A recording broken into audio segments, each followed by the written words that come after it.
ಒಬ್ಬ ವ್ಯಕ್ತಿಯ ಮೇಲೆ ಇವತ್ತು ಮಧ್ಯರಾತ್ರಿ ಅವರು ಗಾಡಿ ಓಡಿಸ್ಕೊಂಡು ಹೋಗುವಂಥ ಸಂದರ್ಭದಲ್ಲಿ ಒಂದು ಗುಂಡಿನ ದಾಳಿ ನಡೆದಿದೆ. ಅದ್ರ ಬಗ್ಗೆ ಇನ್ನೂ ಹೆಚ್ಚಿನ ಮಾಹಿತಿ ಕಲೆ ಹಾಕ್ತಿದ್ದೀವಿ.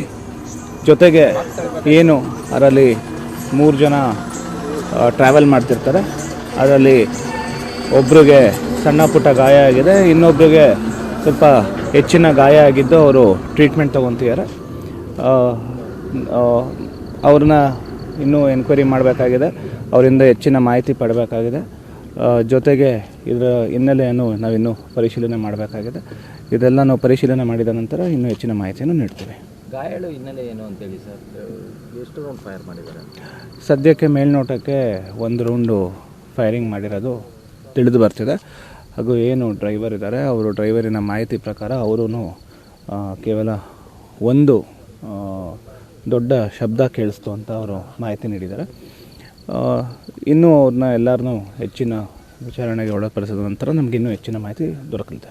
ಏನು ವೆಪನ್ಸ್ ಬಳಸಿರ್ಬೋದು ಅನ್ಸುತ್ತೆ ಸರ್? ಏನು ಮೇಲ್ನೋಟಕ್ಕೆ ನೋಡ್ತಿದ್ದಂಥ ಸಂದರ್ಭದಲ್ಲಿ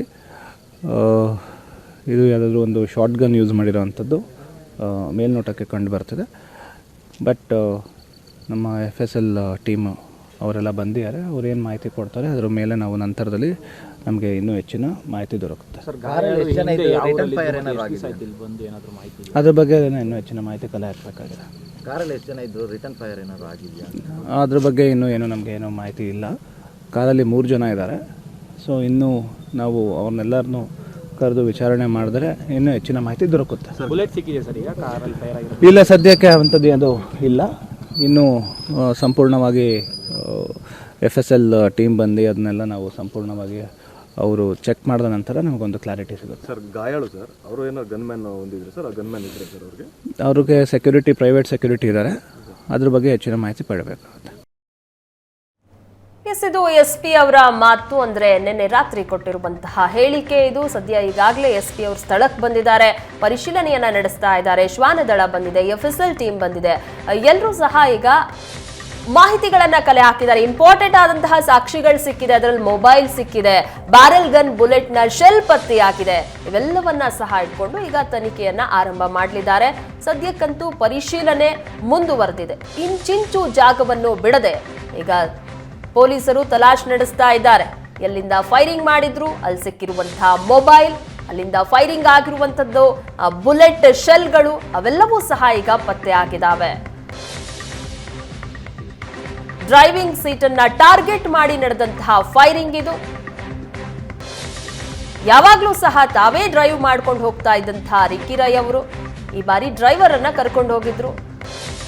ಹೀಗಾಗಿ ಅದೃಷ್ಟವಶಾತ್ ದೊಡ್ಡ ಮಟ್ಟದ ಅಪಾಯ ಆಗಿಲ್ಲ. ಆದ್ರೆ ಮೂಗಿಗೆ, ಕೈಗೆ ಗಾಯ ಆಗಿದೆ. ಸದ್ಯ ಮಣಿಪಾಲ್ ಆಸ್ಪತ್ರೆಯಲ್ಲಿ ಚಿಕಿತ್ಸೆಯನ್ನ ಪಡಿತಾ ಇದ್ದಾರೆ ಮುತ್ತಪ್ಪರೈ. ಆದ್ರೆ ಈ ರೀತಿಯಾಗಿ ಅಟ್ಯಾಕ್ ಮಾಡಿರೋದು ಯಾರು ಅನ್ನೋ ವಿಚಾರಕ್ಕೆ ಸಂಬಂಧಪಟ್ಟಂತೆ ಇನ್ನೂ ಸಹ ಪೊಲೀಸರು ಮಾಹಿತಿಯನ್ನ ಕಲೆ ಹಾಕ್ತಾ ಇದ್ದಾರೆ. ತಡರಾತ್ರಿ 1:15 ಘಟನೆ ಇದು. ಬಿಡದಿಯ ಫಾರ್ಮ್ ಹೌಸ್ ನಿಂದ ಸದಾಶಿವನಗರದಲ್ಲಿರುವಂತಹ ರಿಕ್ಕಿ ರೈ ಅವರ ಮನೆಗೆ ಬರ್ತಾ ಇದ್ರು, ಇನ್ನು ಹೊರಟಿದ್ರು ಅಷ್ಟೇ. ಆ ಸಂದರ್ಭದಲ್ಲೇ ಆಗಿರುವಂತಹ ಘಟನೆ ಇದು. ಫೈರಿಂಗ್ ಆದಂತಹ ಸಂದರ್ಭದಲ್ಲಿ ಕಾರ್ನಲ್ಲಿ ಕಾರಿನ ಚಾಲಕ ಇರ್ತಾರೆ, ಒಬ್ಬ ಸೆಕ್ಯೂರಿಟಿ ಇದ್ರು, ರಿಕ್ಕಿ ರೈ ಇದ್ರು. 3 ಜನಕ್ಕೂ ಸಹ ಗಾಯಗಳಾಗಿದೆ. ಸದ್ಯಕ್ಕೆ 3 ಸಹ ಚಿಕಿತ್ಸೆಯನ್ನ ಪಡಿತಾ ಇದ್ದಾರೆ.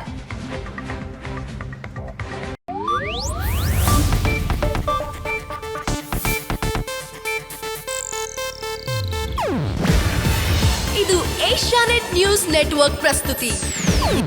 ನೀವು ನೋಡ್ತಿದ್ದೀರಾ ಏಷ್ಯಾನೆಟ್ ಸುವರ್ಣ ನ್ಯೂಸ್.